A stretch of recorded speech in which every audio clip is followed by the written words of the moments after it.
Questions about the scope and causes of income inequality have resonated loudly in the U.S. in recent years. Now, a new economics book about these issues is making a big and surprising splash of its own among experts and the public. We're going to spend the next couple of nights looking at it and the debate around it. Tonight, our economics correspondent Paul Salman has a look at what's in the book that's capturing so much attention. It's part of his ongoing reporting, Making Sense of Financial News. Perhaps the most unlikely bestseller in America, the English translation of French economist Thomas Piketty's 577-page tome, Capital. His recent U.S. press tour was likened to Beatlemania, with standing room-only events. Nobel laureates on stage with him piled on the praise. It's a fantastic book. Especially ones tilting left, who share concern for the global trend the 42-year-old Parisian has definitively documented, growing economic inequality.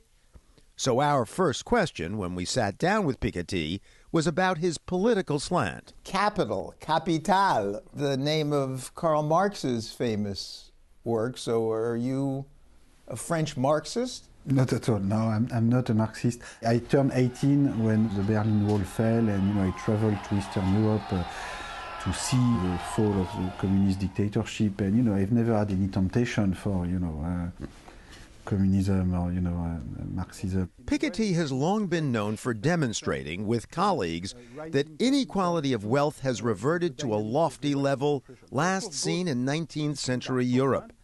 Here he was at Harvard's Kennedy School of Government, recapping the share of U.S. national income going to the top 10%. And according to the very latest data, in 2012, the share going to the top 10% will be slightly above 50%. It's not clear whether this is a good deal or not for the rest of the population.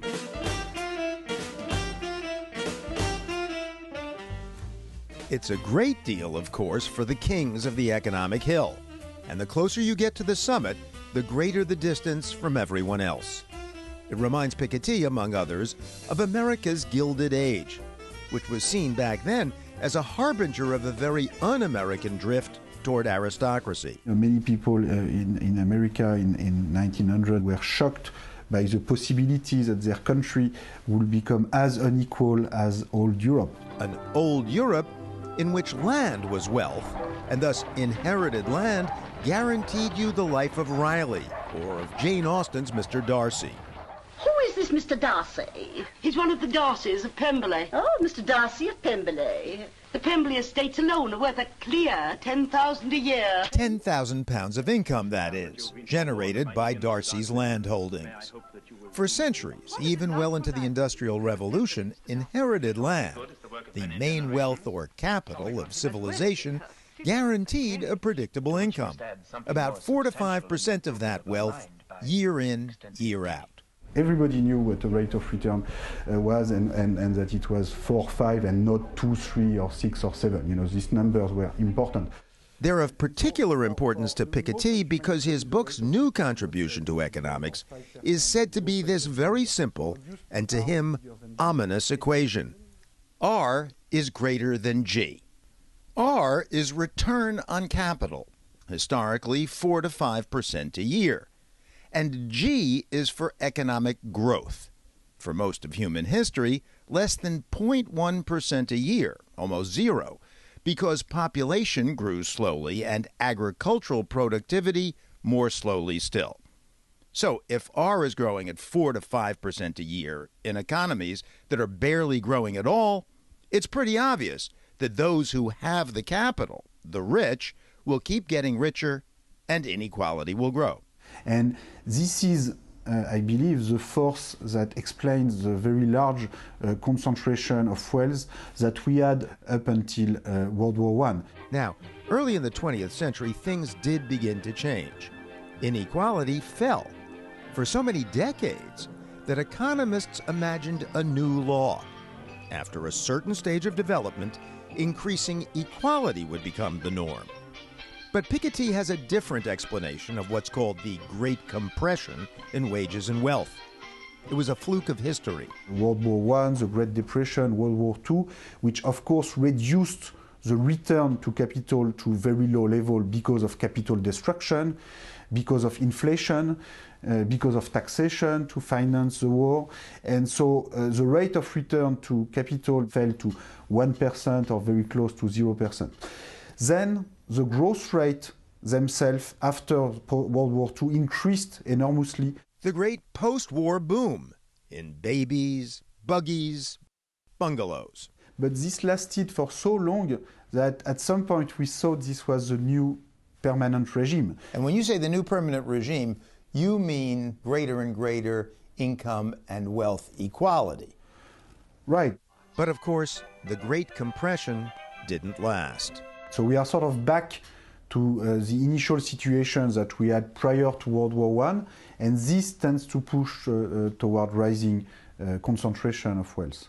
In other words, he thinks we're back to R, return, being greater than G, growth, and with capital returns growing and growth slowing, inequality will just get worse and worse. There is a strong feeling in this country that people deserve what they earn, and the inequality is a function of how hard people have worked or how cleverly they have put their skills to use.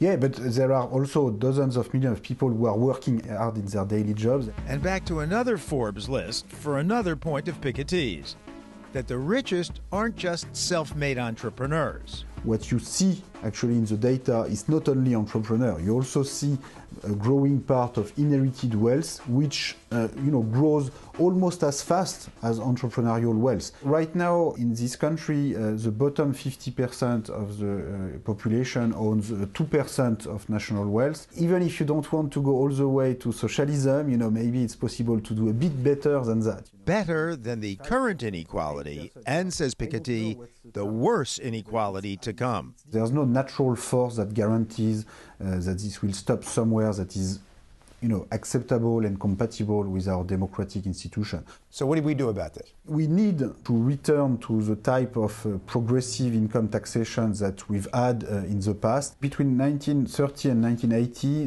the top marginal rate was 82% in the US.